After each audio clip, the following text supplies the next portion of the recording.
Hello guys, we are back with our next lecture. In this lecture, let us go through the next question. So this question belongs to GATE CSE 2008.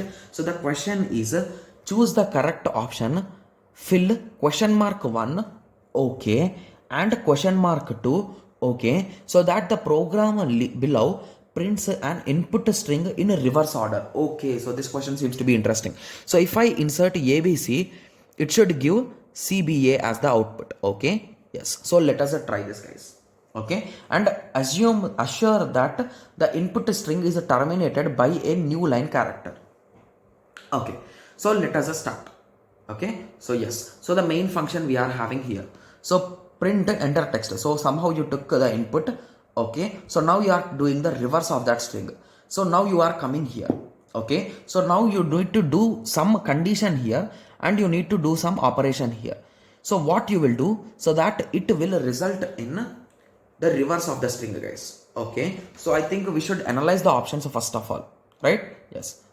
Okay, so this option states that, so the condition which we are going to write here is, okay, so get char of is not equals to /n.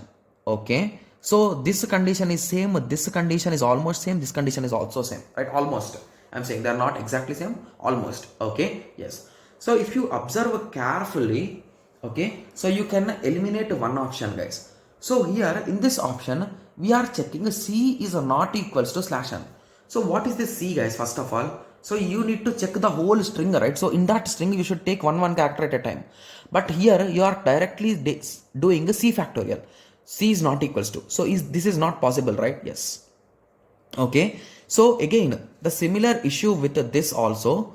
So you are saying get char is not equals to /n. Okay, so I think it will be correct up to some extent, but this kind of approach will be the best, guys. So C is equals to get char of not equals to /n. So at this time you will get the clear values, right? Yes. Okay, yes. So let us start.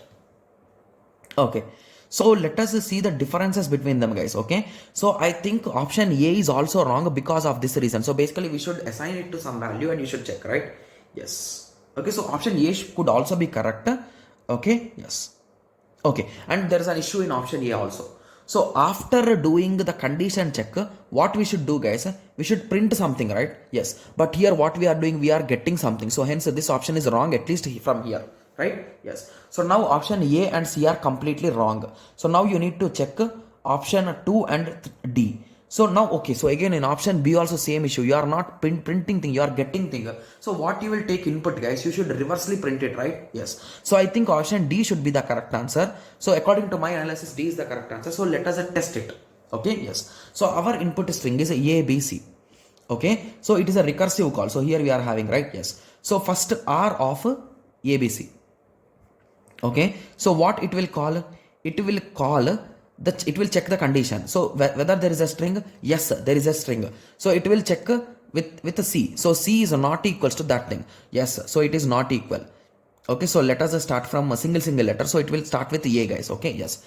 So it will say it is available. Okay, and this will print A here. Okay, similarly now it will move to the next character, that is nothing but B. Okay, so now it will move to C and it will print B. Okay, similarly it will move to /n. Okay, and it will print a C. Okay, yes. So now this /n will end here. Now if you do in order, pre-order or any order, you will get a CBA. Yes, so option D is the correct answer, guys. Okay, yes. So the main reason how I eliminated is, so here we need to print, right? So what we should take input or we should print output. So we need to print the output, right? Yes. So that is the reason why here there should not be get, there should be put only. So get means you are getting the value, put means you are printing the value, right? So that is the reason why I cancelled A and B completely from the list, and option C is not even having the checking condition. So this checking condition is completely wrong. So option D will be the correct answer, right? Yes. So I hope everyone got a clear idea on this question. So in the next lecture, let us continue with the next question. Thank you. Thanks for watching. Like, share and subscribe for more awesome videos like this. Thank you.